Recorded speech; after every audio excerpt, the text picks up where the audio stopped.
Grabe ang kapit nito guys. Siyempre naman, DVD na naman tong sapatos na to no.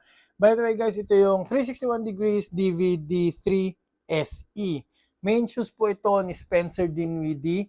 Summer edition po. Kakalabas pa lang po bagong-bago ng sapatos ng 361 degrees. And for me, grabe, one of the most comfortable shoes na to. Ipapakita ko sa inyo kung bakit.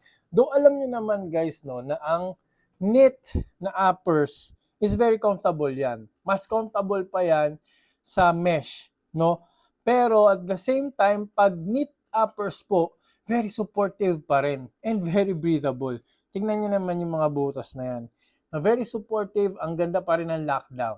No? Pero sabi ko, very comfortable kasi napakalambot guys, oh. Well padded, sobrang kapal ng satang, sobrang kapal ng knit uppers. Ang sarap sa touch guys, ang sarap sa touch, premium sa touch, and in-squeak ko, no, dito lang naman sa bahay namin, itong traction talaga ng 361 degree DVD3, talagang top notch. May tunog nga siya guys, no? Tumutunog na siya na parang kumakapit, parang nilagyan mo ng coke.